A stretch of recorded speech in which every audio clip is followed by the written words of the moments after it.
Tom Chiusano.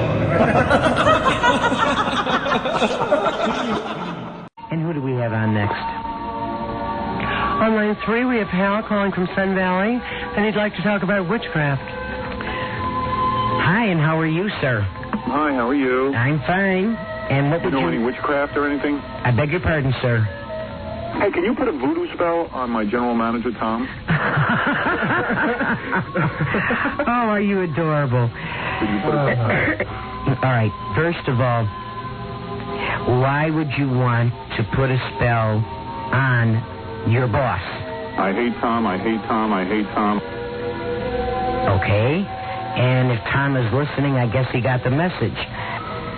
You don't put any spell on any individual. There is no reason to do so. If you are having a problem with your manager, sir, then what you should do is get yourself a candle for meditation and take away the negativity that either he is sending you or that you are feeling toward him. But you don't have to put a spell. You don't have to put something negative, and you never allow yourself that temptation. What you're doing is you're putting your soul in jeopardy.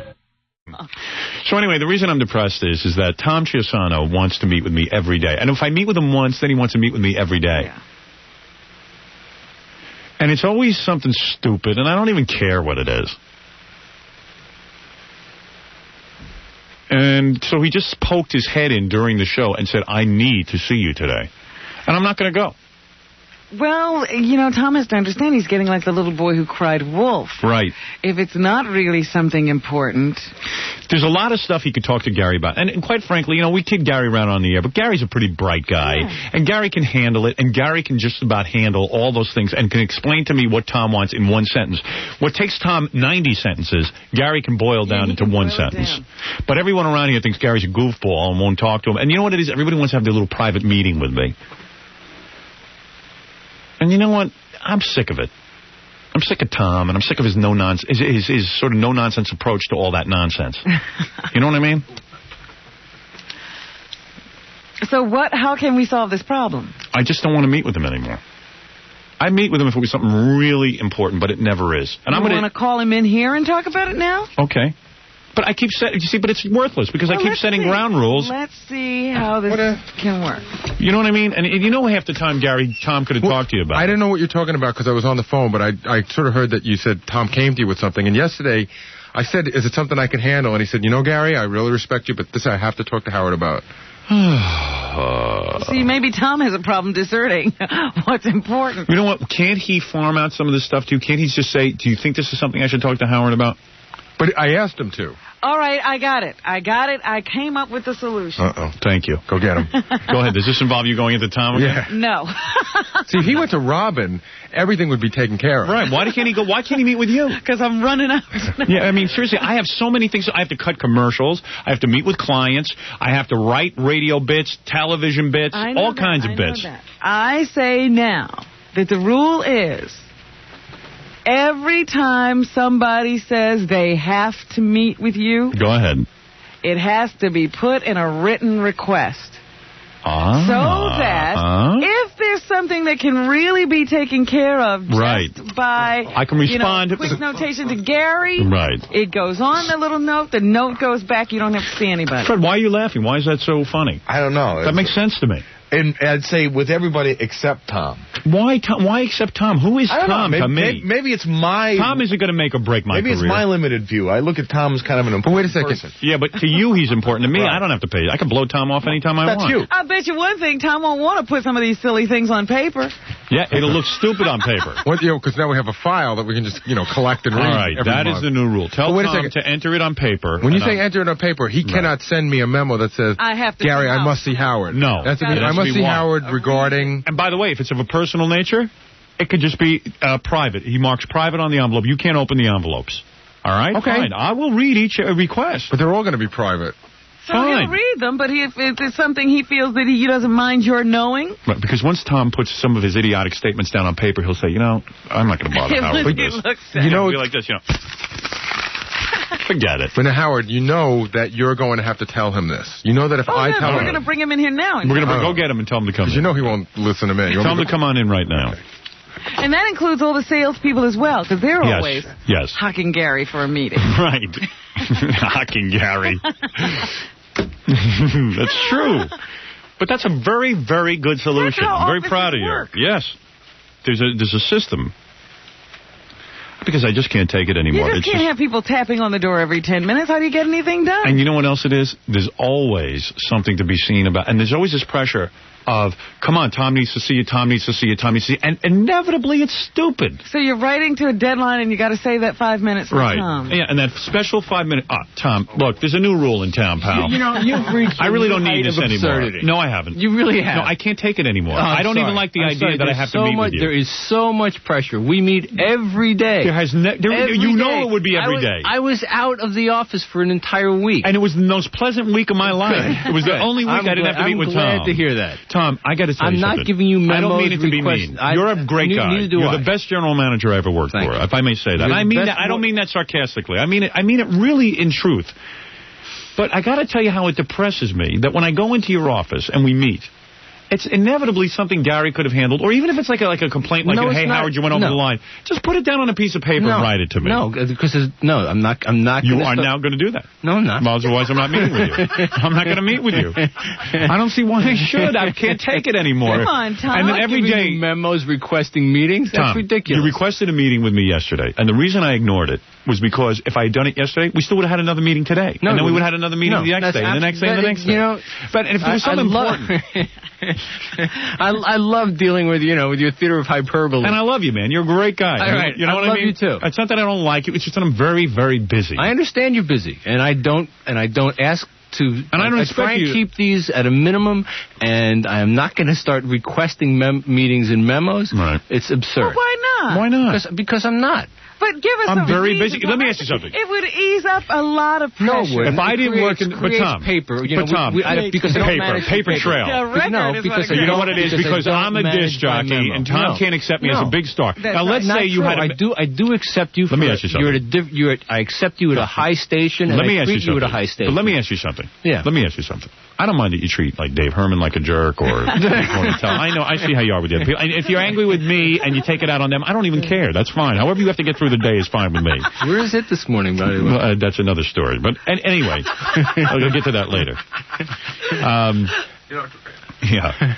We'll memo you about it. We'll memo you. Don't ask me questions. I could have been sitting here writing lines all morning. Yeah, some line. I haven't received anything.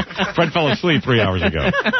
Now, I haven't seen one piece of paper today, have you? Tom. All right, I got to put these on so I can hear what she's saying. Maybe you want to keep them off. Robin's saying some very good things. No, in all seriousness. Yes. If you were, let's say, to have a meeting with Billy Joel, all right? Think Billy Joel's a pretty big star? Sure. Would you just walk in and say, Billy Joel, I got to meet with you now? If I worked with Billy Joel like I worked with you, yes. Yeah, but we don't really work together. You know what I'm saying? I come in, I do a show. I'm a freelancer. You know what I'm saying? I come in, I do a show, I leave. I don't even pay attention to the rest of the station. I'm involved with nothing except this stupid show. So I'm a big guy. I've now achieved a certain status. I think it's time you started requesting stuff on paper. No. And explaining yourself on paper about what the meeting's about. No. Why? You're out of your mind. No, you're out of your mind. You're completely inappropriate here. No, I'm not. I don't think that's You're so much completely inappropriate. You know what? Everyone refuses around here to accept me as a star. No, it's not true. There was a whole hour of Joan Rivers with me yesterday. Look at the ratings. Look at the ratings. The people love me. You wouldn't barge into Johnny Carson's office. I bet you. No. Wait, that's not true. That is the perfect analogy. That is the perfect analogy. If I were Freddie the Cordoba, or if I were... No, you're not Freddie the Cordoba. If I were the general manager of Johnny Carson Productions, I'd walk into Johnny Carson. But you are not general manager of Johnny Carson Productions. That's why I wouldn't walk into Johnny Carson's office. Now listen to me. The president of Johnny Carson Productions in my life would be like Don Buchwald, my agent, okay? Even he makes appointments to see me. I'm serious. He calls up on the phone. Here. Wait a second. He's not here. So what? He's not physically here, but he's a couple of blocks away. But if he's going to show up, out of the blue. You just barge right into my office and say, let's have a meeting. The only reason you do that is because you're right down the hall? That's right. What you're saying because... Now, picture that you're out of the building now, okay? which could happen. Picture you're out of the building. I don't mean to be pompous with this. It's just a way of doing business. Pompous. I hear this being ridiculous. I'm very busy. You don't understand that. You don't respect what I do. I do respect what you do. No, you don't. You can't say that, and you can't mean that if you say that. I mean it. You absolutely I mean it. I actually mean it. You can't believe that. It's hard for you to believe that I work. There cannot be a bone in your body that believes that. Can you believe that I literally don't have a minute for lunch? That I shoved those potatoes. I don't have time. I know how I'm very busy. you are. So here's the point I'm making. And I don't ask to see you that often. And when I come do, on. Every day you ask to see me. That is not true. You've slowed down because I've made a stink about it. But you used to make it every day. He stops in the office for informal... Even if there was nothing to say. You know what Tom does, too? Because he's a general manager. He just walks into the office. After. As soon as we get off there, he trots in. I know. Every day I'm sitting there with my feet on the desk. Like I was yesterday and the day before and the week before that. Every day I was waiting in your office with my feet on the desk. You don't have that much to do. You have one job. Let me give you the critique on today's show. You have one job. Come on. Do I do that? No, I don't do that. You don't. Okay. You don't do that. You're a great guy. But I'm just saying the meetings sometimes could be handled through Gary. Now, let me give you an example. If there are things Freddie that DeCordova is that Gary. Could be done through Gary, I have never had a problem. There are some things that I can't, and think of me as Johnny I'm the one Carson. who has to decide what I can and can't do. Think of me as Johnny Carson. No. Why can't Howard decide? Right. If I don't talk to him, how can he decide? Write it in a memo. No, I'm not. No. Memo me. No. Like you say, Howard, we have to talk about the K-Rock Cafe. All right. I need help on the new bumper sticker. Please Howard, see me. Howard, I'd like to ask your opinion on the bumper sticker. I'm having a hard time with the new color layout, Howard. Right. I mean, seriously, what is the toughest thing you have to deal with all day? Bumper stickers. Okay, so there you go. So you say, let's say the last meeting we had was Howard said something wrong on the air. Okay, whatever it was. Okay, Howard. You said something wrong on the air. Here is what it is. You put it in writing, and then I acknowledge back in writing. I say, Tom, I understand. What's wrong with that? No. Instead of a whole meeting. But meetings take 3 minutes, 5 minutes. But it's more than 3 or 5 minutes. No, it's not. Sometimes it's 15 minutes. Oh, well, maybe it's 15 minutes worth of... What is the meeting about today? Is it really, really important? Yeah. It's super important. Yeah. It is so important that Gary can't even... And it's something that Gary can't deal with. Really? Yeah. You swear. Is it about Ixtapa? I don't have to swear. Is it about going to Ixtapa? It has... Because that's ridiculous. That can be handled through Gary. When was the last time we had a conversation about that? Since the last time I complained. No, weeks ago. All right, okay, take it easy. Listen, I'm not belittling what you do. I'm just saying. But if it was something you didn't want Gary to see, you mark personal on it, and Howard revealed. Like everybody else. I don't manage through memo. I see. You don't. We're not talking about managing through. I'm saying if it's important, we'll get together. You need to talk about. And who decides? Like, you know what it is? Who decides? I see my agent once a month. Who decides? And he says to me, "I got something really important." I go, "What is it?" He goes, "Well, we got to meet with someone from L.A." I go, "Who is it?" I go, "You can't take that meeting yourself?" "No, here's why." I go, "Okay, I will be there. Let's schedule an appointment." It's the same thing with me and you. It should be like that. It should be like, hey, Howard, I got 3 important things to discuss. Maybe you have a weekly meeting. Why is this every day? It's not every day. Oh, it is. Robin, isn't it the informal meeting every day? It is not every day. Every day you come to visit. You just barge right in. How do you know I'm not busy? And then when you come barging in... I do not And can I tell you the truth? Every day. Sure. A lot of times when you barge in, I got to hide everything. And that takes a lot of time, too. I got weird stuff in there. I don't want my general manager seeing. You know what I'm saying? Okay. All right, Tom, go back and think about it. Okay. Memo me. So, I don't need to come see you. You're going to memo me, right? No. You don't understand anything I'm saying, do you? I understand everything. You will never agree with me. But Tom, I will agree with you when you say something. He will never agree with me. When you say something worth agreeing with. I've agreed with you a lot of times. Put your headphones back on. Robin has to say something. Get back in there. What? Get back in there. Go ahead, Robin. Tom, try and get through to him. There is a problem here. All right? Thank you. Thank you. It is that... there's a limited amount of time to work, a limited amount of energy. I understand that. And most of that energy can't go to you. I'm not asking for most of it to go to me. Go ahead, Robin. Robin's trying to help us. Wait, don't tell stop. If he's going to be doing stop, then I got to do this. Okay. All right, we'll both stop. Go ahead, Robin. Yes? So, The problem is, now Howard sees this as a problem. Of course it is. I thought you weren't going to talk. I'm sorry. I'm just backing up what you said. I do see it as a problem. As a problem. Well, you know what it is. Can I just say something? It's scary. At times like this, I wish Jackie were here. Hey, can I just say something, though, Robin? Can I just say something, though? What? See, Tom is having a hard time believing it's a problem because he's used to dealing with disc jockeys. This is the point. Yeah. He doesn't have to see it as a problem. Right. It is a problem to you. Right. This is your problem. You don't want to cause your worker a problem. Right. A depression I'm in over. So, Absolutely. all right? Yeah. We don't want to have that happening. Where's the cough button? See, he's laughing. He doesn't believe I'm really in a depression over it. You're not in a depression. I am severely depressed. I'm being serious. I'm depressed. This is that big a problem. You can't have me depressed. I'm your happy-go-lucky morning guy. Oh, man. You see, he doesn't want to admit that he has to solve a problem because that would give him work to do. But he is a good problem solver. He loves to solve problems. All right, Tom, here, let me word it differently. I have a problem, Tom. Okay, all right. Our meetings are depressing me. Being in the room with you, listening to your problems depresses me. Is there a way you can help me solve it?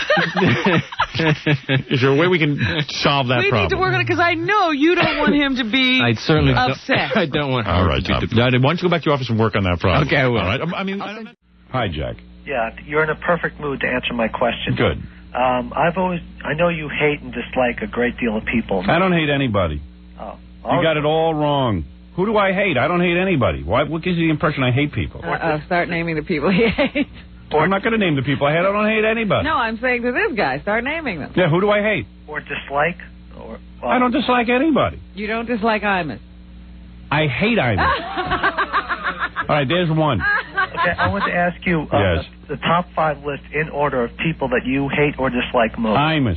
He's all 5. John Hayes. John Hayes. Go ahead. Who else do I hate? Robin will tell you who I hate. She knows.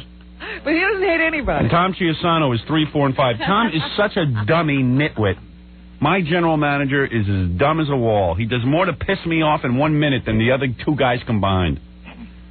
You got to hear this one. I don't even want to talk about it.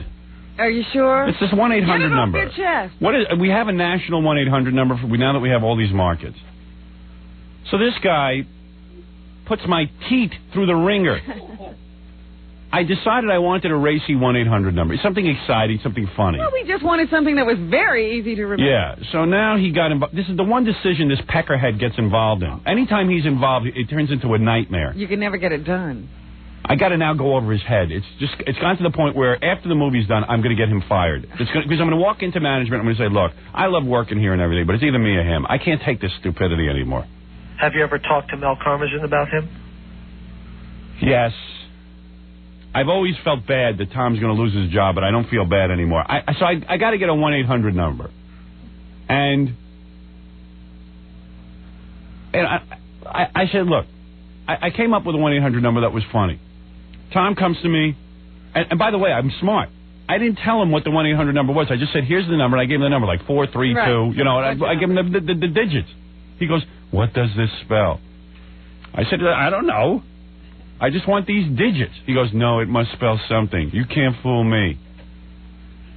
I'm no dope. Yeah, I'm no dope. I go, why? Well, you know it's Tom. You're too smart for me. You're right. It does spell something. Very childish, right? Yeah, it's completely wrong. So I said, okay, let me play it straight. Tom, here's what it spells. And I don't know what it spells. It wasn't like, douchebag or something. I don't know what it spelled. I don't know what it was. 1-800 you dick or something. Well, whatever. I don't know what it was. I don't remember what it spelled. It was a 1-800 number. That's all I remember. So he hated it. It's not right for us. No one will like it. The image of the show. I said, Tom, reality check. Yeah, the sponsors. I go, Tom, reality check. Reality check. This is the Howard Stern show. Wait, you think a phone number is going to change the way sponsors, the public feels about me? Well, the number should... It's only for my show.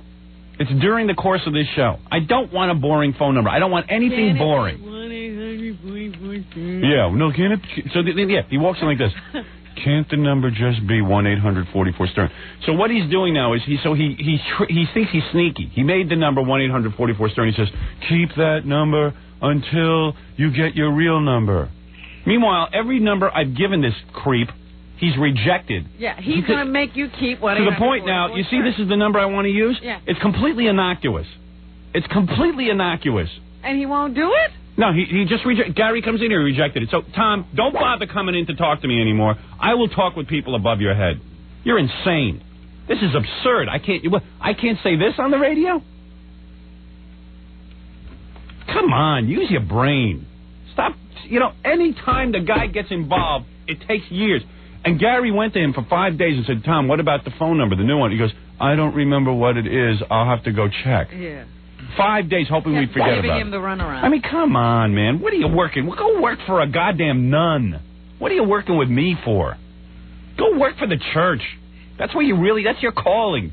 You should shave your legs, cut off your schlong, and become a nun. You nut. The guy's insane, and everything he's involved in, he can't figure out the whole thing. Who does he think he's working with? Gonna change my image over a phone number. Guy's insane. I'm completely sure he's got the same disease that guy DuPont has, who shot all those wrestlers. I am sure of it. And he's not getting treatment. Right. I mean, it's draining me already. He drains me. He drains me of my energies.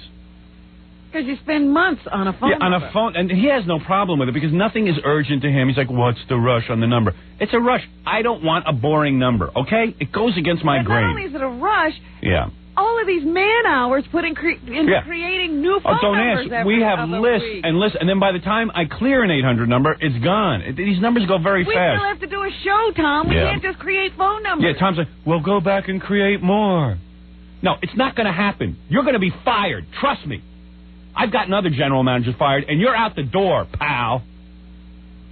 I'm telling you, it's either me or him. I don't care, and I know he's gone. This company needs me. I generate money. He don't generate nothing. There'd be more money coming in without it, probably. Believe me, the day he's gone, there'll be more money. We'll make Bucky the general manager. That guy can sell stuff. He doesn't care about anything. Bucky kisses my feet every day. He's like, Howard, thank you. I'm the top salesman. All I know is I got you here. I can sell. And I don't even know what I'm doing. Yeah. I'm in a coma.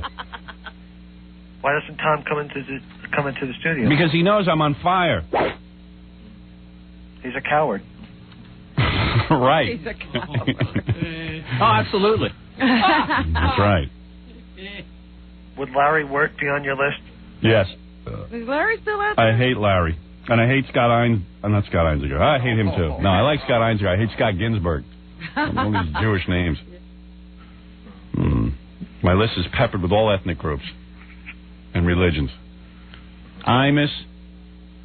No, first Tom Chiusano. He goes to the top of the list. More than Imus. Then Imus. And then Tom Chiusano again. And then Scott Ginsburg twice. And then Larry Wart. Still suing those idiots. And I will fist them on stage in Chicago. Trust me. It's happening slowly but surely. How are you doing? We're doing fine.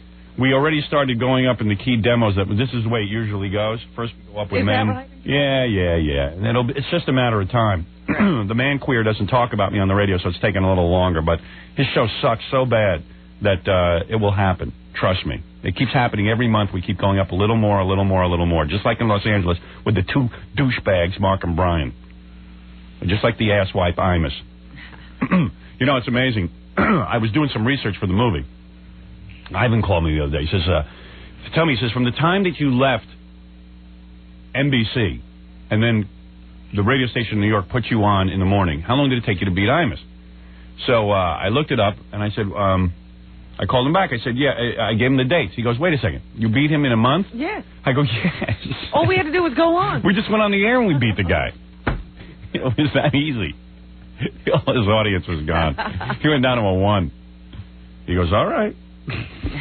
Just checking. Just checking. All right, I got to take a break. Thank you.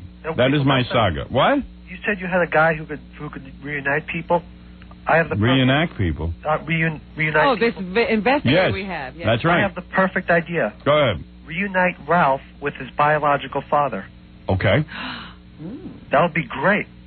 Ralph know where his father is? I don't think he wants to know.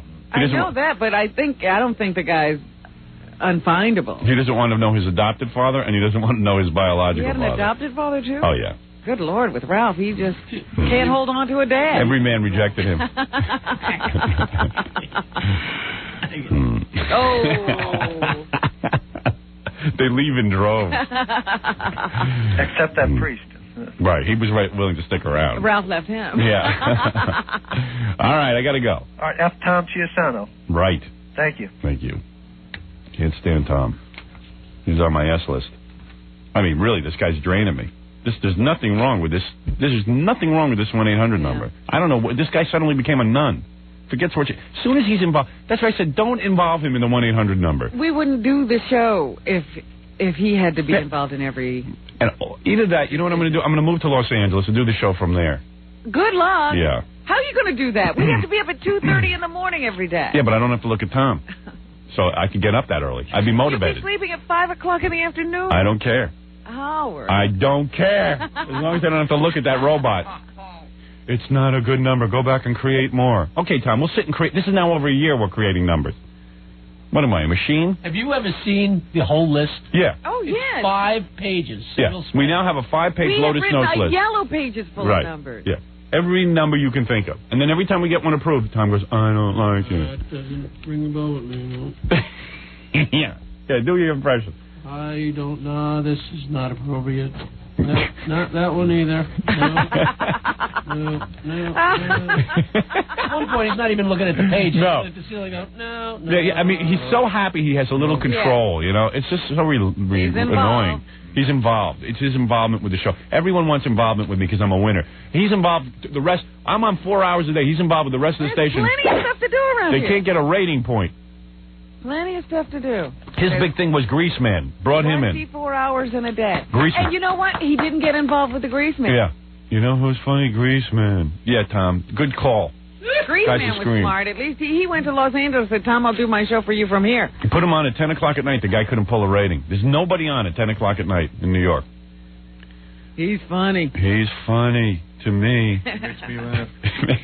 The best story about that I've ever heard is he makes me laugh. When he had good call. I'm so furious with you. I'm telling you, it's either me or you. I can't take you anymore. There he is. You couldn't take it, could you? Sit back there. You can't take it. It's hard when people are talking. When it comes to the Greaseman, that's when you say the Greaseman, the Greaseman, he comes charging him. You still think Greaseman's funny? Everything you want. Everything you want. Except the phone number. One little thing. I don't get everything I want, Tom. I've taken a lot of beatings this year, and I'm going to tell you something. Yes, that's right. You've taken a lot of beatings. That's right. Creatively. Let me tell you something. This phone number, I will go to the wall on this. You've now created a situation where you're going to have to now back it up and not allow it. It's ridiculous. Your decision is ridiculous. This is a fine phone number. Yes, is it a little racy? Yes, it's a little racy. This is the Howard Stern Show. We give you. Don't give me anything. What do you give me? You give me a blank canvas, and I create every morning. No, when you ask you don't give me anything. When it comes to a lot of things, you don't cooperate. Stop cooperating with me. Just give me the 1-800 number. Tom, you rejected 900, 800 numbers. 900. We got a list of 901. I don't like this one. What is wrong with this one? I think it's. I think you said it's inappropriate. Yeah, all right. Well, I say it's appropriate, and I will go to the proper authorities, and I'm going to tell them. I'm going to say, look, I can't take it anymore. No problem. It's absurd, and we have to go over your head. It's embarrassing. Go. I will. Okay. I can't take it. Every decision is a drain. Not every. No. Tom, look at me, and I'm going to say it once. I'm looking all right, at you. Watch this. What? Square in the eye? Square in the eye. The whole show is inappropriate. If it had been for guys like you, the show would never be on the air. That's not true. Think about it, Tom. Would you have had the balls to put me on 10 years ago? I think I participated. Oh, get out of here. No, they did put us on 10 years ago. 15 years ago. 15 years ago. Trust me. You're John Hayes in Wolf's Clothing. 1985, November. Look at Fred. That's not a role model. Nobody wants their child to grow up to be that. The whole show is inappropriate. Or anybody else on their show. The whole show. I hear that voice. The whole show is inappropriate, Tom. A 1-800 number. People want Jackie for a son? This is the least offensive thing I'm doing. This phone number. But I don't ask your permission on everything I say. If I did that, I'd be bogged down in, I don't know, this is inappropriate. Don't talk about your wife. Don't talk about this. I need to sleep on it. Don't talk about this one. Don't talk about that one. Don't talk about O.J. Like Letterman, when I went on there. Letterman says to me, don't talk about O.J. It's inappropriate. Everyone's inappropriate. Have you ever heard me say something like that? You better damn well not. Let me tell you something. Yes, I have. I guess that means no. Look, this phone number is inappropriate. It is not inappropriate over the boundaries of the show. It's inappropriate within the boundaries of this show. This 1-800 number. In fact, I hate this 1-800 number because it's so goddamn appropriate. I can't even stand it. It should be much stronger than this, but I compromised on this one thing. I'm not compromising anymore. This is the compromise. That's it. 1-800. He goes, can't you have a number 1-800-44-STERN? Boy, is that exciting. Gee. Well, the phones do ring, but I don't like the number. I don't like giving it out. It's boring. It's dull. Like certain people on this planet. I won't mention names. People who play golf for fun. Oh, right. All right? I wish you'd smoke some marijuana and lighten up. I really do. You know, I don't think it would help. I wish he'd do crack. Yeah, maybe that. But I don't think marijuana could help him. I mean, the whole show. The whole show. Uh-oh. Just stuttering John? Yes, John? I just want to say, what? Since we moved to this building, yeah, phone calls have been down. Really? Yeah, you know, we used to get like 30 a morning. Right. And now we're getting like 7. Yeah, there you go. John, people hate the number. I swear to God. Ask Are Gary. those ones ringing now? 7? No. Yeah, look at them. No, they are down. He's right. Used to be lit, every one of them. Everybody used to love the number. No, seriously, Tom, I'm fighting you on this one. And you know what? I don't even have the time to fight you. That's the problem. If you could just kind of... Do you understand that the whole show's inappropriate? That it's not a real appropriate program? I understand. You do. And you think that this number is not in keeping with the tone of the show? What do you think will happen if we use this phone number? Do you think that everyone will be scared? Where's that phone number going to go that it shouldn't? Yeah. Where do you think it's going to be used? Well, I know where it's going to be used. Where? It's going to be used here. Right. On this show. Right. That's it. That's it. Then it's over with. Do you think that's more... Do you think this is inappropriate compared to the other material I do? Obviously... You ever hear me talk about shaving? Yes. Oh.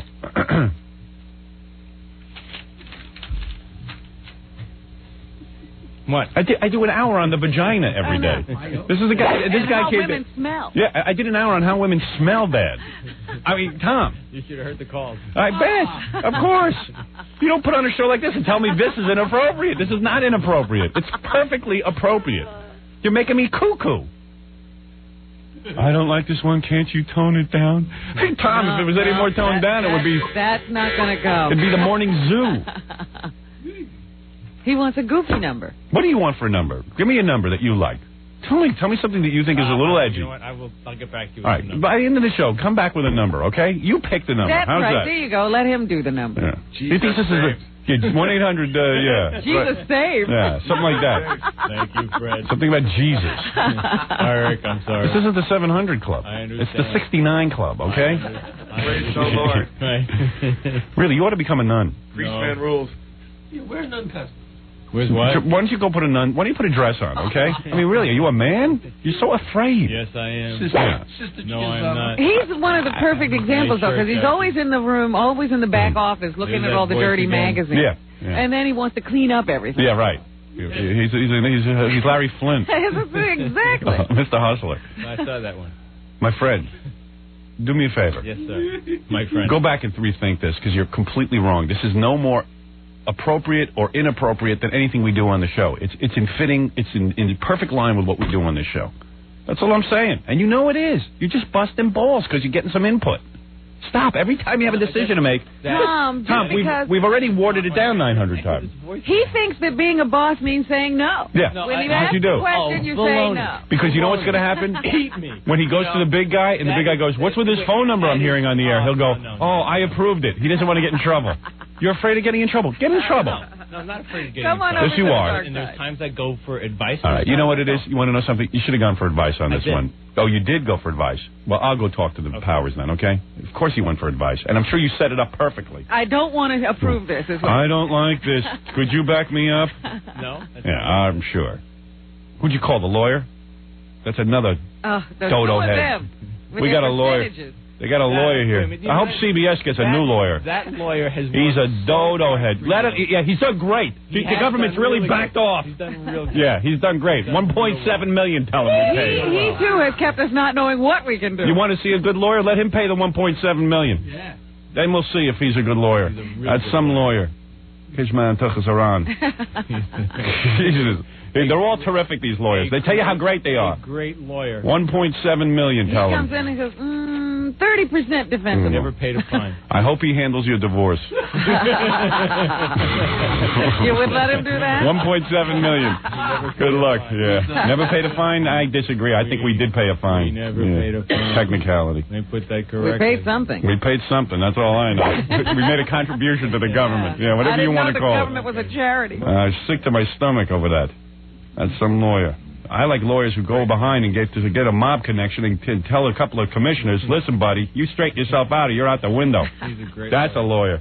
That's the lawyers I would hire. You know why he's a great lawyer? He takes Tom's calls. He's a great lawyer. He's a great lawyer. He tells us no to everything. No, he doesn't. Yeah. Absolutely not. Yeah. He and Tom love talking to each other. You two should go bang your heads against the wall. What he makes him good is he tries to find ways to say yes. Mm-hmm. Yeah, sure. I've seen all his yeses. Yeah. I can count them on one toe. Why don't you try finding ways to say yes? Yeah. Why don't you do the same as a lawyer if you admire him? Believe me, yeah, okay. Believe me, I do. To phone numbers? Please. One thing we disagree Please. on. Yeah, please. But how could you know what it is? Have failed? Robin, if it was like anything on the show and all of a sudden I could just call up the phone company like in the middle of the show and go, okay, here's the new 1-800 number. It would just not even be an issue. It would not even be an issue. Right. As soon as you have to go to Tom for something, it's like... And why do you have to go to Tom? Because in this case, they pay the bill on the phone. They pay the bill for everything. I know. Why don't you guys fire me already? Do me a favor. How could you think this is inappropriate and everything else is appropriate that I do? You, man. Yeah. You and the lawyer. Me and the lawyer talked it over. You know, he's great. 1.7 million. He's a great lawyer. If Tom, let me tell you something. If you had a case and you had to pay 1.7 million of your personal money, would you be saying? Would you say he was a great lawyer? He's a great lawyer. Okay. See, he would say, you're not going to change my opinion Tom, about him. You go to a court case. Right. You personally. All right. You've done nothing wrong. You've done nothing wrong. You played within the guidelines of the Constitution of the United States. You did nothing wrong. Your lawyer comes back and says, listen, Tom, you owe $1.7 million. Would you say the guy's a great lawyer? I'd say if it were the right business thing to do. Okay, great. Okay, good. Now, I only pray that you have to pay $1.7 million to somebody.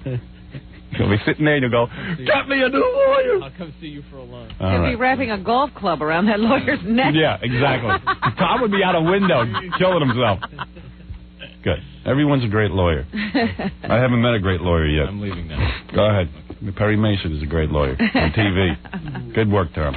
Keep saying no to everything. I'll take care of it. I'll drain myself of more energy and meet with a guy who makes sense in this company. There's only one guy who makes sense in this company. I hope CBS don't ruin him.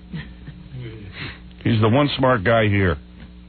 But, you know, he's spending more and more time on the road lecturing. I know. Well, he's such a brilliant man. He's the only smart one in the company. They got him all over. We're stuck with Tom. I know. I can't be stuck with Tom. I'm going on the road and lecture.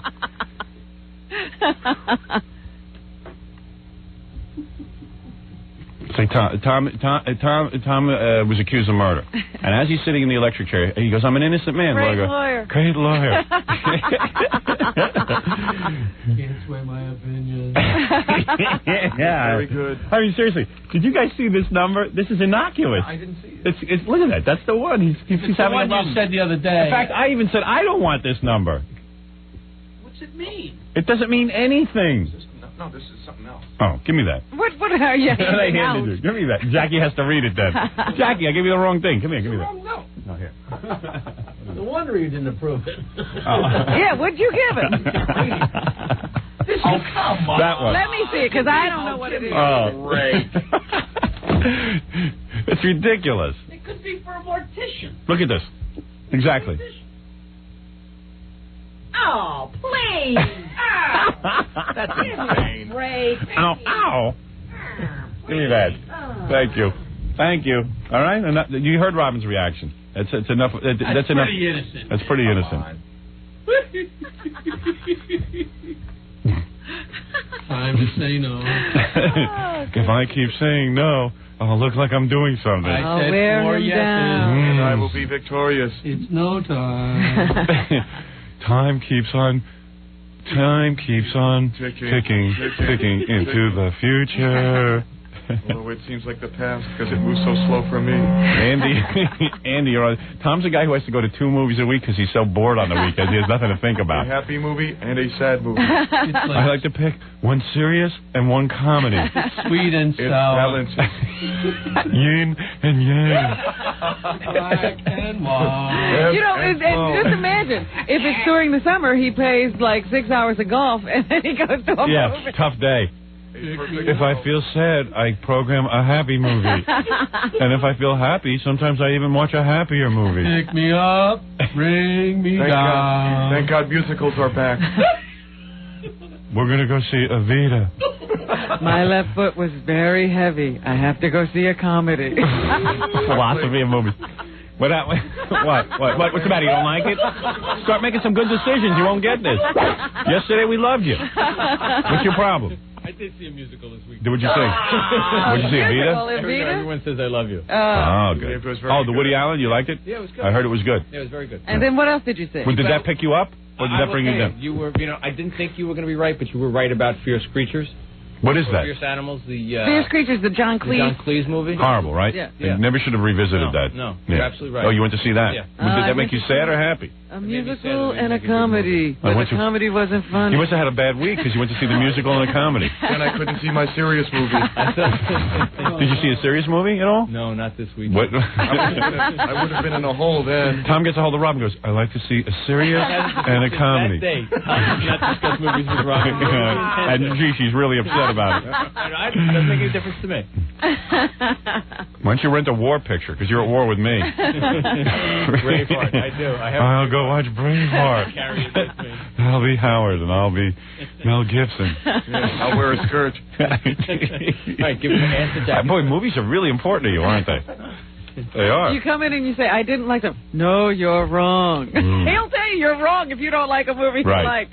Well, no, you're wrong. He's very passionate. Very passionate. You're right about Fierce Creatures. Yes. It really wasn't good. Right. No, they should never have gone back. It was a fluke the first time. John Cleese, Jamie Lee Curtis, terrible. It's a miracle they made one funny movie. Ever see a group of white people that look less funny than John Cleese and Jamie Lee Curtis? And Kevin Kline. And Kevin Kline. Ooh. There's a party. Great. He's a great actor. He's a great actor, but does he look funny? And John Cleese is great. All right. Yeah, and he made you really laugh. You're wrong. John Cleese is great. John Cleese is 150 years old. You do spots. All right. Tom, thank you. I can see you drain me again. And Toy Story was very heavy. You saw Toy Story, right, Tom?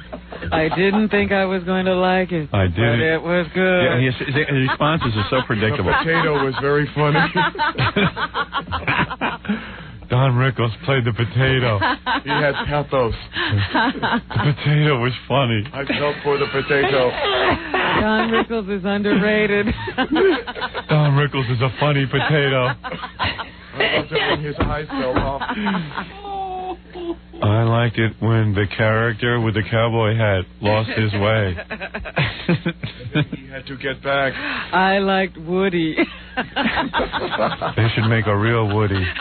Imagine being Tom's wife. I'd kill myself. Imagine the conversations after the movie. I liked it. Made me laugh. Penelope made me go to see Waiting to Exhale, but I liked it. It's a woman's movie. I sing the Shoop Shoop song all day. It's funny, it didn't fit into my grand scheme. I didn't know how to interpret it.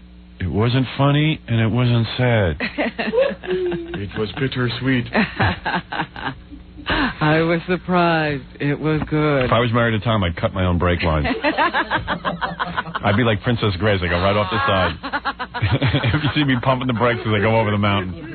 Just get rid of that fluid. Imagine the conversation. It must be so minimal. It must be so trite. It must be so ridiculous. I enjoyed it. I like the movie. Let's go see another one. Remember when they used to show double features? That would be too much input. You know what I think is going to be good? What? What? The new Brad Pitt movie. I hear he does an accent. I heard he badmouthed his own movie, but then retracted it. That was very smart. I disagree. That makes bad business sense, but I'll see it anyway. He must have a good lawyer. Yeah. I think a good lawyer is one that costs you $1.7 million after 5 years. What would be a bad lawyer? Yeah, a good lawyer. Paid you $500,000. We never paid a fine. Let us keep the company. He let us keep the company. They raped us. But they were nice. They were nice rapists. Bob, you're on the air. Howard? Yeah. I think you should show some respect for Tom.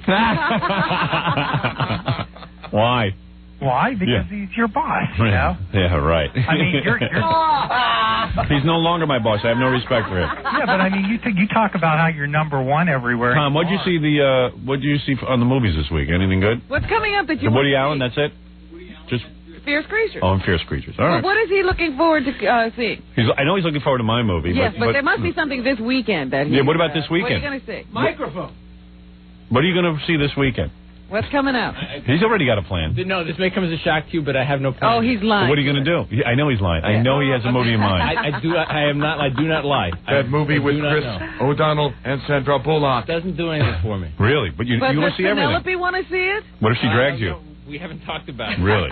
She might drag you to that one. I did not think... If I was Penelope, I'd be in the movies 24 hours a day with Tom. If you were married to me, you'd go to the movies. I would. I would go all the time because I would watch the movie and look at Tom. I did not want to see Spitfire Grill. Oh, yeah, it was good. Great American. Indian in the cupboard is on cable. The Indian looks real. That was a good movie. Yeah, that was good. Very good. Great movie. Funny gets a little... How do they do that? He should have gotten an Oscar for getting so small. He's a great actor. He must be a great lawyer, too. Well, they should make a movie about a great small lawyer. Tiny Mason. I was with somebody who said great things about Fred in your movie yesterday. Yeah, he's terrific. He is. Yeah, very he is. good. Absolutely. Yeah. When are you seeing it? Monday, I think. Monday?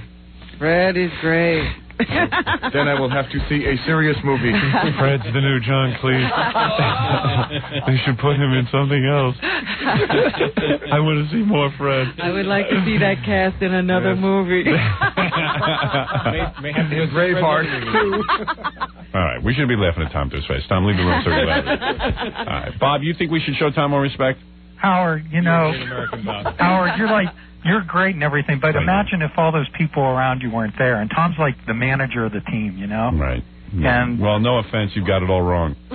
Tom would much rather not even have us here. How long have you been number one, Howard? 10, 11 years, I don't know. Okay, and how long has Tom been there? 10, 11 years. Yeah, but we were number one before we got here. And we'd be number one if he left tomorrow. You wouldn't even know the difference. Yeah, but I mean, if Tom was... You got to credit the people who are responsible. We were number one while we were fighting with everybody at NBC. Right. Yeah, but the point is, for the last 10 years, you've been number one, and Tom's been there. That's because That gives him some credit? We were forced upon him. Tom would never hire us on his own. If Tom owned a radio station, he'd be the last guy to hire us. Trust me. Trust me, Bob. I don't know. The guy who told Tom to hire me is the guy you never diss. Tom doesn't like problems. Does he let you talk to him like that? I mean, really? Has to. He does? Yeah. Can he do anything to you? No. He can't do anything? What's he going to do? What's he going to do? Fire me? I don't know. Were they going to put the Shecky Shemstein show on in the morning? Is he going to call you into his office after the show? I'm the cash cow for this company. He can't do anything. So, even though he's technically your boss, he's not my boss. If I came he's the boss of phone numbers. Right. That's what he's the boss of. Getting a 1-800 number. number. That's what we found that he controls. To me, he's like Scott the engineer. He's a guy that, he's just there. But in fact, I shouldn't even insult Scott like that. Scott's got a talent. He can cut tape and make funny bits and stuff. I don't know what Tom does. But why would anybody want to be general manager for, someone who's as big as you if they know they have no control over it? He doesn't want to be. This is what we've been asking. I was forced on him. You were forced on him? Yes. So he doesn't want to be there? Right. But where's he going to go? You mean nobody else? Tom, if you owned a radio station 10 years ago, if you owned this radio station. But that's not true. Tom, I know you. You're a great guy. Don't get me wrong. 10 years ago. 10 years ago, if you owned the radio station. Over 11 years ago. No. The guy who owned the radio station was the one who had to put his balls on the line. Oh, absolutely. Right. Absolutely. If you owned a radio station, you never would hire me. Absolutely. Oh, okay. He absolutely would, or he absolutely wouldn't? I would have. I was 1,000% really behind and in agreement. And you would have kept me on the air during all the FCC problems? If you owned the radio station and they threatened that they were going to take away your license, you would have fired me in a minute. I hope not. I think not. I know you, Tom. No, because, I mean, the guy I respect, obviously made the right decision to keep you on, and I hopefully would have been smart enough to go along with that decision. I mean, Howard, you do have a point, but he is the general manager. You know, I got to say something. Tom's afraid of a phone number. Tom is wearing a Howard Stern watch. Is he? All right. He must love it. All right, Tom, I'm not even comfortable making fun of you. I like you personally. It's just some of your decisions are wacky. You drain me with these 1-800 numbers. Right. I'll take care of it. I'll leave you out of it. You shouldn't be drained. You're getting already taxed. I see what's going on. Yeah. All right. Steam coming out of your head. All right. Let's leave. We got commercials. We're way behind already. Way behind. He's looking at his Howard Stern. Howard. What? Howard, why don't you let like your listeners vote on some of? No, it's really none of your business. Tom doesn't want to share his decision making with you. Yeah, that'll confuse him even more. All right. I can imagine what some of them may be. All right. Thank you, Bob. Your point well taken. You are a great American, Bob. Right. But you're really misguided. Thank you. Okay, Howard. Right. You're giving Tom way too much credit for the show. I don't take any credit for the show. I'm saying he was giving you some credit. Nick, What? you're on the air. What is it? Quickly, I must break. Tom is unreal. He should just read private parts, and then you should just figure out that you've done it. You figured it all out. Right. Very good. Have a good day. Thank you. I'll be curious to see what you think of the movie afterwards. Will you see yourself as one of these kind of general... Who will he identify Who with? you identify most with in the movie? Yeah. That's what I I'm... will be very torn. You will be torn? I will be very emotionally torn. On one hand, I understand the business side, but I do understand the creative vibe. It's going to be a confusing movie for you. I don't know if it's going to fall into the happy category or sad. I will be Jekyll and Hyde-like. All right, Tom, thank you. I'm going to take a break now. Let's stop the Tom bashing for a few minutes. Right. Yeah, we'll take some break. 45-minute Tom bashing. We'll take a break. And then we'll come back to bashing. Then we'll bash Tom some more, right after these words. Keith, you're on the air. How you doing? How you doing, Houchie? You got to stop talking about the movie. Why? Well, first of all, number one, I don't talk about the movie that much. When people call me up and ask me about it, I talk about it. There were several people yesterday who called in and said they saw it. I certainly was curious. If you ever made a film, you would want to... I think he'd talk about it nonstop. Yeah, exactly. Well, probably, but... And as far as me talking about the film, I will continue talking about the film. And if you don't like it, tune out. That's all. You got plenty of choices on the dial. Got plenty of choices on the dial, Keith. There's plenty of things. Where else Not you many gotta people go? get to see the trailer. What? Not many people get to see the trailer. Well, here you are talking about the movie. You say don't talk about the movie. I know, but people are calling up constantly about the movie, and... Well, I don't control who calls in, Genius. I don't control who calls in. Yeah, and the soundtrack. What about it? I haven't talked about this. I talked about the soundtrack one day. No, yesterday, about when the guy was playing it out. Well, I went nuts. That had nothing to do with the soundtrack. It had to do with business. Why don't you play it? Because it... I gotta go. I gotta go. No. I'm not going to get into an idiotic conversation. Played it. Why don't you play it? Because I have a plan about when I want to play it. Why because would you want him to play it? Because then he'll talk about the movie. Yeah, and messed up the plan. The reason I don't play it is because it's not coming out for another 3 weeks, the soundtrack, and I felt that, like you, I didn't want to be talking about something incessantly that wasn't even available in the stores. I know, but the whole country heard the... Yeah, but you're not hearing me. Here you are critiquing me for talking about the movie. I purposely didn't talk about the soundtrack and everything else because I felt that it was a little premature. The movie doesn't open for another month. The soundtrack isn't released for another 2.5 weeks. I tried to vary the show. I tell you, I'm off to a lovely start today. What is this? So when I do, I'm doing what you said. You said, Dave, don't talk about the movie. I purposely didn't talk about the soundtrack in the movie, and then you're telling me why am I not talking about it? No, I'm saying you're saying you're upset. Else in the country everybody else in the country heard. What? I got to do what everybody else in the country's doing? Play a song. Play one song from the soundtrack. You know that the single from the soundtrack, as long as this idiot brings it up. Oh, come on. Come on, you're being dopey today. The Porno for Pyros track has been added to one day it was added to 40 or 50 radio stations. Really? Yeah. Is it out? Yeah. We haven't even played that. No. Yeah, I know you love that song. Yeah. I haven't even played that. Because I was trying to wait a while before I started in with soundtrack and movie discussion.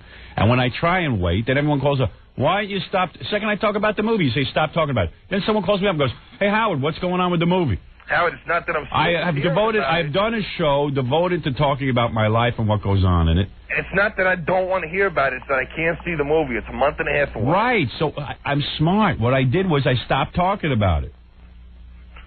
So now when I stop talking about it, you tell me, why am I not talking about it? I can't win with you. I didn't say, why are you not talking about it? Oh. Anyway, Howard. No, I see what you're saying. You're saying, hey, I'd like to see the movie already. Yeah, and it's tickling your ass with a feather. I understand what you're saying. But you'd like to hear the soundtrack. Because everybody else heard it. You know what I'm saying? Oh, now I see what you're saying. All right, I jumped on your ass a little. You did. All right. So I'm in a crabby mood. Me too. I don't know woke why. up. I don't know how you do this every day. I don't either. If I had all your money, I'd quit. You know, you're right. I have some compulsion to be here. And you know what it is? I come in, and then again with the... Oh, what are you going to do at home? Yeah, I know. I come in... radio, I'd quit. You could do movies, you could do a million other things. I know. I'm an actor. I don't know. And then I come in, and Gary comes up to me with this 1-800 phone number again. And Tom has rejected the additional 1-800 number. So I said, you know what, Gary? Today after the show, I'll go to the boss of all bosses. I can't understand why you keep fooling around. Because I just don't have time, and so I just hope that Tom won't be such a dickhead. But I got to go over his head as I do on everything. Oh, I hate him. I just hate his stupidity. And I'll get what I want. It's just I've got to go through the torture of discussing it with my real boss. Well, there's the chain of command with this broken link in it. Yeah, and then I'll go to my real boss and I'll go, oh, this is fine. I go, yeah, why does Tom torture me for months before I come to you? And as he says, just come to me originally and you wouldn't have gone through this. Do you think there's a little game going on there? Maybe. He becomes the savior. Yeah. Maybe. I don't know. I just wish people would. I'm not into head games. Because Tom keeps saying that he goes and the head boss sides with him. Well, here, if you go to the head boss, right, and you go, oh, Howard wants me to approve this 1-800 number, and I don't think it's appropriate, and I don't like it, and I don't want it. Let me see what it is. You go, okay, if you don't want it, I don't want it either. You know. He's just yesing everybody. Well, yeah, he's like, well, I'm in the middle of purchasing half of America. Why would I be bothered with a 1-800 number? Stupid number. And quite frankly, I would prefer not to bother the guy, but I have no choice. Every decision that has ever been made here that has some intelligence has been me going over Tom's head. Mm-hmm. I mean, honest to God, I can point up 50 different things. Oh, I know. But it seems to me that this routine goes on around each one of them. Yeah. That's what happens each time. It's a routine. Yeah. Tom tries to act like the big boss and tries to predict how the big boss would react in certain situations, and then, of course, it's totally opposite. When he tries to think, it's scary. But he doesn't even try to think like himself. He tries to think like the big boss. Right. What would the big boss do? How would he handle it? He would be upset about this, so I'll be upset about this. But then he's wrong. Yeah, and then he's always wrong. Never occurs to him to stop trying to do that. And then continually he always gets his balls cut out from underneath him because we have to undermine his every decision. Oh, well. I'm surprised he even has to say what the phone number is. It's a show. Well, because... I don't know how that happened. It happened because, in other words, this is something the station pays the phone bill. Yeah, but they're going to give you the phone number no matter what it is, right? We need a phone number. We were going to have a phone number. You know, the other day, our phone number now is 1-800-44-STERN, which I hate. It's boring and dull, and that's not what I'm about. And someone called the other day, and they said, I want to speak to Howard. We said, well, please call 1-800-44-STERN. You know what the guy said? Well, I don't want to buy anything. I just want to talk to Howard. Absolutely. Yeah. Absolutely. Yeah. That's what the guy said. Does that number work in New York, too? I guess. I don't know. I didn't call that. Call it, see what happens. You'll probably fall asleep. Yeah. I gotta go. Please, I don't know. For some reason, your conversation's upsetting me. Oh, I'm sorry. Thank you. Can I say one thing about All-Pro Chem Joy of Suffolk County? What did he just say? I don't even know what that was. He's trying to plug something. Can I? No, then we'll say goodbye to our friend Keith. What?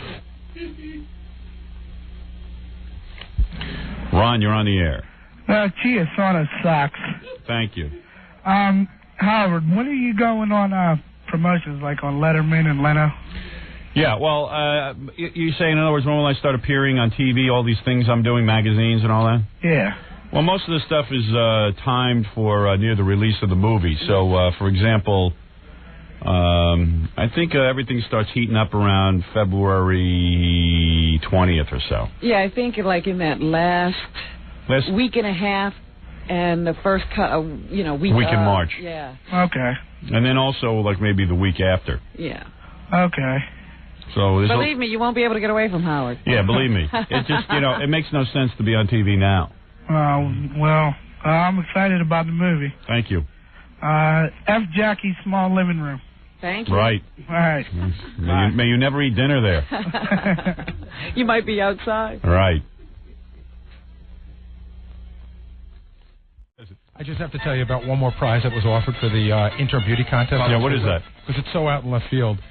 Swank Magazine has offered the winner of the contest, if they were to pose for the magazine, $5,000. Wow. Oh, but that's a nude layout. But but they said that they understand. They show very graphic stuff. Yes. And they understand that some of the women might not be into showing, as graphic as they do. Right. But they still have to be at least topless and pretty much nude. Well, there you go. To the winner of our Intern Beauty Pageant, if wants to, can pose for Swank for $5,000. I bet you I can get $20,000 out of them if the girl really wanted to. Of course. How about a prize of 15 minutes with Richard Cohn from Rolling Stone magazine? What do you think of that? That's a wonderful prize. Yeah. Baba Booey. Hey, Tom, how are you? This is our general manager. What? Why are you going to kill him? Tom, yeah, but they don't have to do it. Take it. The offer's out. Tom, what are you, a nitwit? He's trying to get in the article. Tom, wait a second. You're being stupid. If an intern wants to go pose for Swank magazine, who's over 21 years old, what does that got to do with it? It's not a prize. In other words, it's their prerogative. What are you saying? No, I'm saying it shouldn't be part of the contest. It's a joke, Tom. They don't have to. No one's forcing you to go pose for Swank magazine. Is he stupid or what? No, I'm saying my general manager's lost his mind. Yeah, no. You are so rude. Let me hear his objection. Right, what's your objection? My objections are these are interns. They're here for college credit. These are college girls, and this is the radio station doesn't want that association for them. We don't want to bring in interns here who we're then helping promote. Who knows what Swank magazine is? I don't even need to put the headphones on to hear it. No, wait a second. Wait. Who knows what Swank magazine is? No. I mean, is it a bad thing? Well, yeah, it's a nudie magazine. No, it's a Playboy. Yeah, right. Which I see Tom reading all the time. Yeah, I know. So kid yourself. You mean if one of our interns wants to pose for Playboy or Swank? They could do it on their own. I don't want it promoted through the radio station for them. Well, it's not promoted. Yeah, it is. Kind of thing. What if the guy calls up and says, "Hey, I hear you won a beauty contest on Howard Stern show. I want you to pose for the magazine for $5,000." What's wrong with that? Not through their intern program. It's not through their intern program. It's through listening to them on the air. All right, Tom, here, I'll make you happy right now. That's not a prize. Okay? There. How's that? I apologize. Yeah. What's the difference? Baba Booey. Nobody's doing anything. You can't make a girl pose. You don't even know what I'm saying. Get out of here. Don't give me the finger. It always sounds worse when Ever since we were bought by CBS, Tom's gotten all conservative. I know. New attitude. Swank magazine. Nobody even knows what that is, except people who read it, like Tom. Right. Well, Tom knows everything about Swank. Don't worry, I had my fingers crossed when I said it's not part of the prize. Who cares? Tom. Mr. Rules. He's like a school principal. Thank you, Baba Booey. Baba Booey. All right. So, Rich, what did you learn sitting here? I think I learned that lettuce is important for a sandwich. No, come on, be serious. I mean, did it help you for your article? Those floppy sweaters. We should go golfing. Let's see what it's about. Argyle socks. Let's do it. All right. We used to be able to say we golf like black people, but now you can't say that anymore. There's 4 of us. Right. I would love to do that. Do you ever play? I played once. I teed off in front of about 200 people and completely missed the ball. My father laughed at me and I cursed him out for 18 Let me tell you, when they Let's were... go. Did you see, because the people were standing so close to where he was hitting the ball, I said, they are so brave. They trust him, man. That ball could go anywhere and hit that hard. It could really hurt you. I played golf a couple of times. I'm telling you, you will shoot one hole and get so bored and go home. Really? Yeah, because I'll tell you what if I'm a natural? Here's what's going to happen. Dr. Lou keeps trying to get me to go with him. You're going to hit the ball, right? It's not going to go in the fairway. It's going to end up in the woods or something. It's just really hard to hit it straight. I think I could do it. Okay, so and then what happens is you got to go in the woods digging for it. If you can't find it, you got to drop another ball. I ain't digging for nothing. Yeah, we're just You'll get it. You can at least afford a caddy to go dig for. Caddy, nothing. You're doing it. Baba Booey. I'm the caddy. You're the caddy. So there's me, Robin, Fred, and Jackie. We'll do doubles, and you'll be the caddy. Sutter and John golf a lot. What? We're going to have one set of clubs? Yeah, well, we don't have to pay 3 guys. Let's have Gary. Yeah, what do we need? We need 4 sets of clubs? It's illegal to share clubs on most of your better courses. Why? Well, because they want everyone's supposed to have their own set of clubs. Don't share clubs. Man. Come on, we'll go out and buy Why is clubs, that? Howard. Why do they check I don't know why, but they don't want you doing it. What? You know how much That's to clubs keep black people like me off the set. Because they want everyone to... if we chip in, we could get a good set. That's right. Howard, everything you try, you go and buy a new bike and new this. Yeah, but he knows he's not going to keep up with golf. Yeah, there's no hope I'll keep up I with almost got into it for a minute. You can buy a starter set for around $250. It's so much fun, Howard. Yeah, you've been doing it? Oh, yeah. Are you any good at it? He goes into E-Guys. You suck? I'm really bad, but, you know, I get like my best score. Oh, here's Tom. I knew there would be a matter of time. Tom wants to be here. I will be involved in golf. Any golf-related topic. I will guide you. That's my best score is area. 110. What's your score? My best score is 110. That's my best bowling score, ironically. I can get that. I'm bowling. The reason you have to each have your own set of clubs is it just slows it down a lot. Yeah, but I don't care how fast we go. Run back and forth. No, Howard, see, you and Robin could be 150 yards apart and need the same club. No, it's already exhausting. And then you know what happens, Howard? If we go, right, you're slowing people down, they'll start yelling at you and then they'll want to play. They're not going to yell at me. Let them yell at me. I'll yell at them. So long? I'm a professional yeller. You're not good. There were so many fights that almost happened on the golf course. Yeah, well, let me at it. So what? They won't close down the place for us? All right. We always get... Tom, all the years you've been golfing, you can't be like a Tiger Woods? No. Really? What is with you? Jeez. But Tom has been the champion of his... No, I have. No. You haven't? But your relatives have. No. Of what? The champion of his country club. You have any blacks in that country club? Yes. Since when? For years. Oh, really? You're caddies. Bad idea. Tom registered as black. They're going to take over the whole sport now, thanks to people like you. Now there's no white sports left. What are you going to do? What are you going to do? Weren't you shocked to find out, like they said, the first black golfer in the PGA was 1975, which was a little late. Yeah. But Augusta, where they do the Masters, the first black member of that golf club was only in 1990. Yeah, they just let a guy. Yeah, it's Augusta. What do you expect? Right. That became a whole bone of contention that they wouldn't have tournaments at clubs that didn't have black members. Right. Well, they found one. They found one guy. They found a guy. He's probably part Chinese, like Tiger Woods.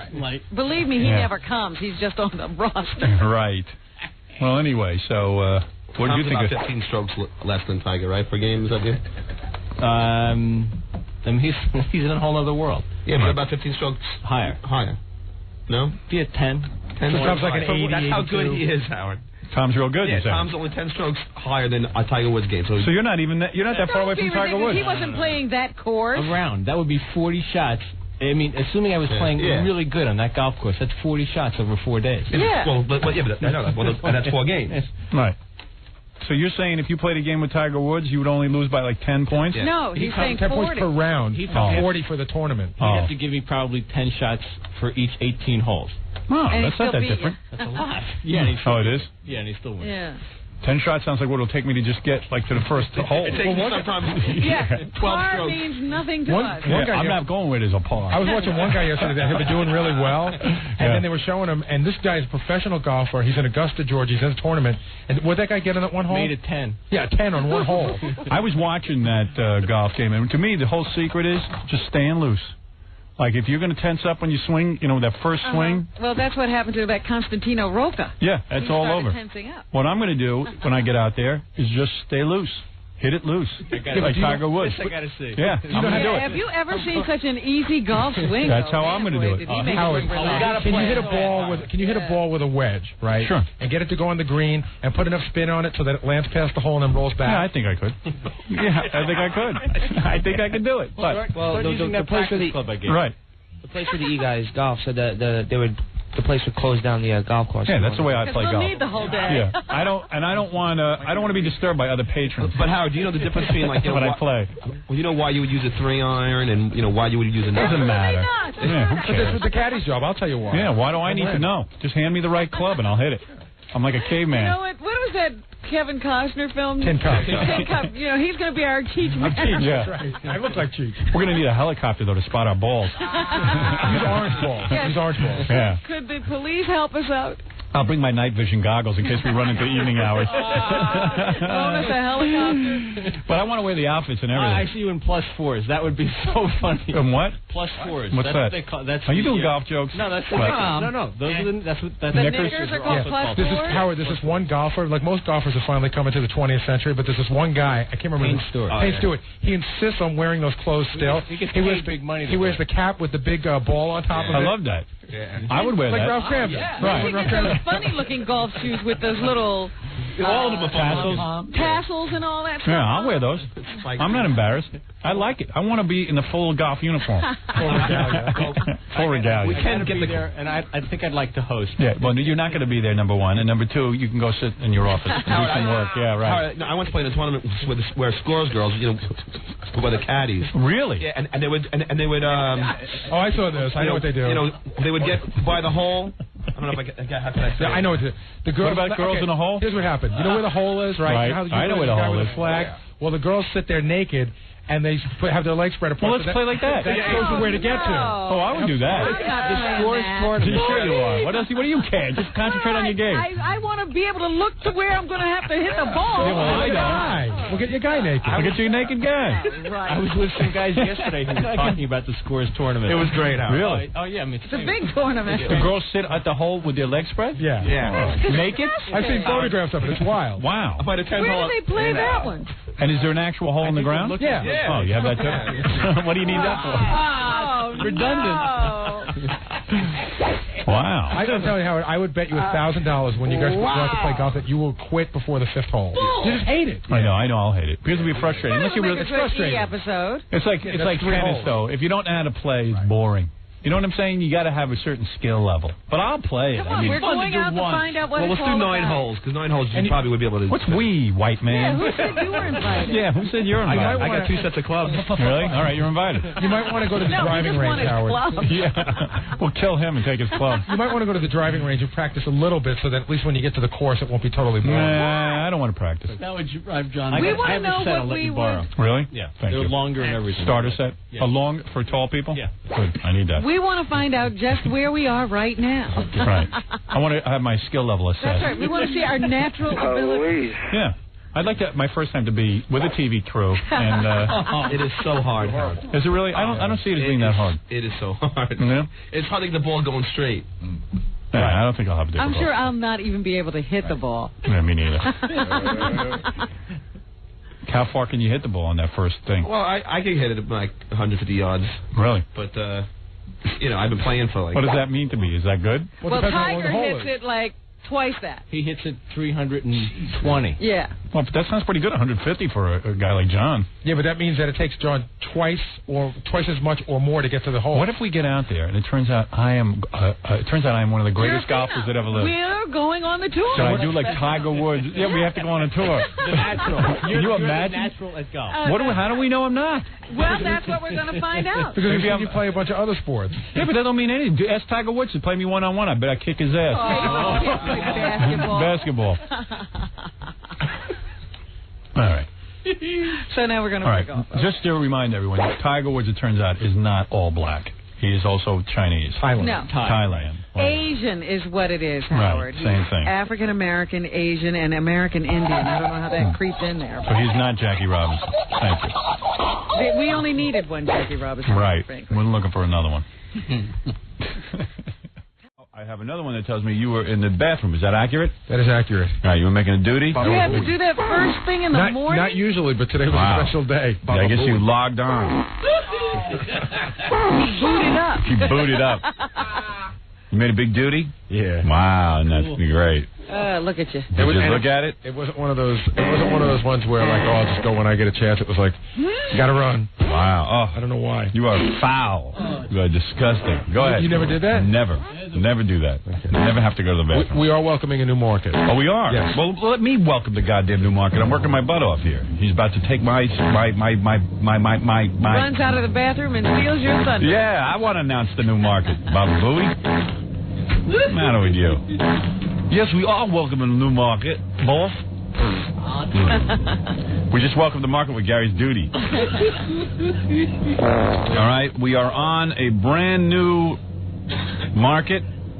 How many does that make now? 39? That is 39. 39, sir. Would you like to know what number market this is? Yes, I got that all in front of me. Okay, I'm sorry. All right, here we go. Jeez. He likes to tell you when he knows. Yeah.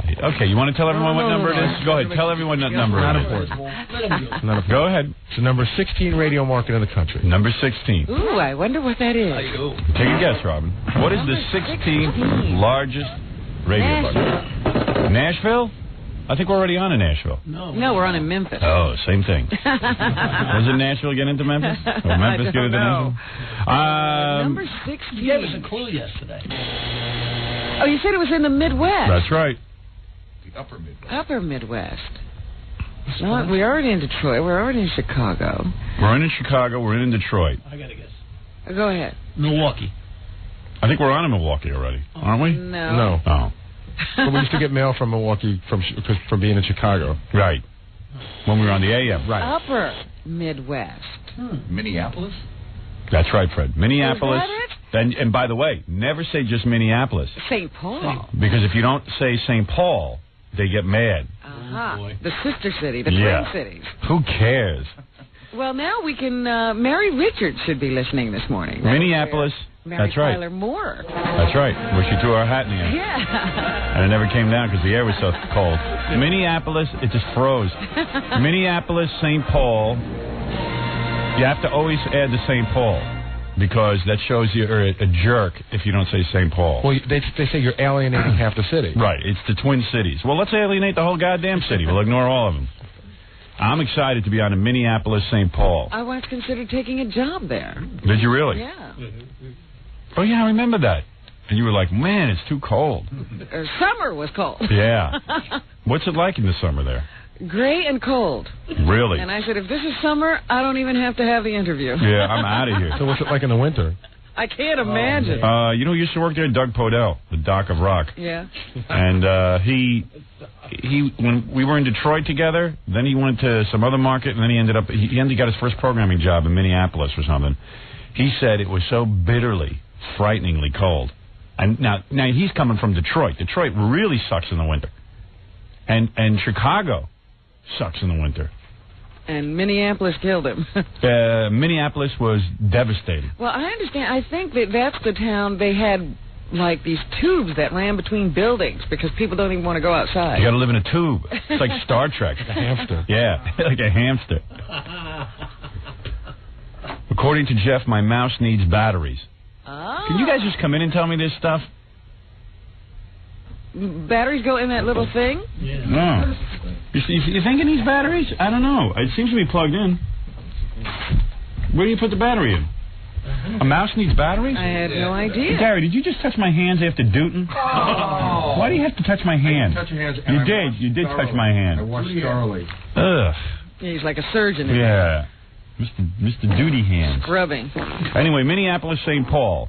It is the 16th largest market. I had no idea. How big do you think the population is over there? 1 million?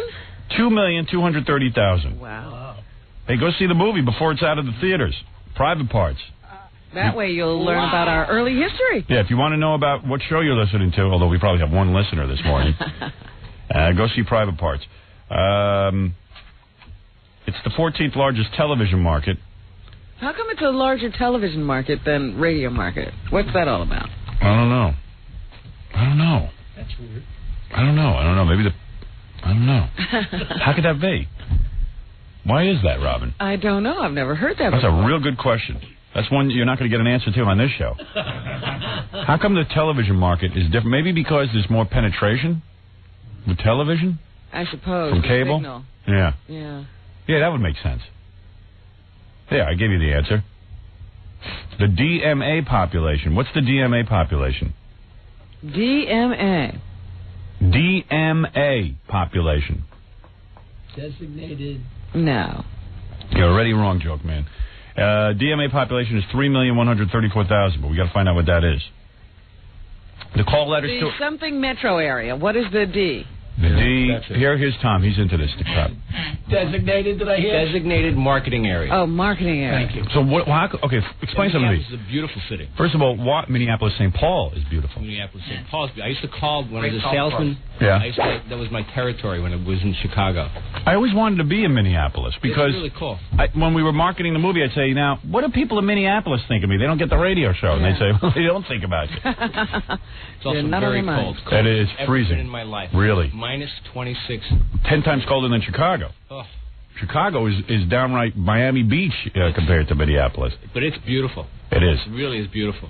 But of course it's beautiful. Nobody walks on the street. They're in those tubes. And they're all, absolutely all the buildings downtown. Either skyways or below ground. Yeah. Any black people there? Oh yeah. Really? Absolutely. In Minneapolis, St. Paul? Sure. Blacks? Prince. That's right. Prince is from Minneapolis. Is that the artist formerly Purple City. The artist, you mean? Right, I'm sorry. Yes, the artist. Yes, now he's just the artist. I watched him on VH1 Honors. He is so in love with himself, and he does music now. He does like half a song and leaves the stage. Did you see him interviewed by Chris Rock? I'd never heard him talk before. Really? Yeah. Was it any good? He actually is articulate. Really? Well, who would care? Anyway, why is the television audience bigger than the radio audience? In other words, why does it say the television ranking is 14th and it's the 16th largest radio market? I think that's by billing. By billing. Oh, interesting. Oh. Ah. So the amount of money spent in the radio market is 16, TV 14. A lot of black people there, huh? Hello, black people. Hey. We found them. We found them. Did you know the call letters to our new station is Bob FM, WBOB FM. But we never say that, except in the legal ID at the top of the hour. We never say Bob FM. We never use the call letters. We just call ourselves Real Rock 100. Oh. Real Rock 100. We're at 100.3 in Minneapolis. That's great. Congratulations. Thank you. Thank you. Very exciting. Yes, and it's the 16th largest market. Which Can we send Tom there? Yeah, Tom, we need you to go supervise over there. I'm leaving now. Okay. Tom had a horrible accident in Minneapolis, St. Paul. His brain froze. He hasn't thawed out since. It's been bad. Well, it'll be brand new and hardly used when it does. Right. Our format there is hard album rock. Okay. Which I like. It's a manly format.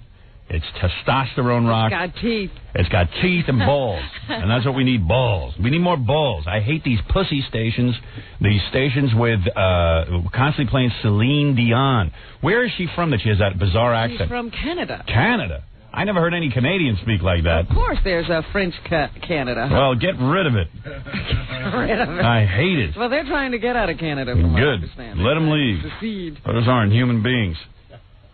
She needs breast implants, Celine Dion. She has a beautiful... Needs a lot of work. Yeah, she has a head that looks like it was clamped into a vice. Yeah, she needs somebody to blow up her head. She got a banana head. But she got a nice body, but then when you get to the chest, it's all concave. She's flat as an ironing board. Get the implants in there. I always say, try as she might. She never quite makes attractive. If she had some implants, she'd look much better. You think You would be staring at that face. Implants would do it. Implants would do it. Put them on her head. Okay. Okay. Let's see. You want to know anything else about our new station? What else can you tell me? Our station is in its... I wonder if this is the right thing here. This isn't W Bob. Oh, it's Bob Radio. Bob Radio all the time. Now, I thought that Minneapolis had K in front of it.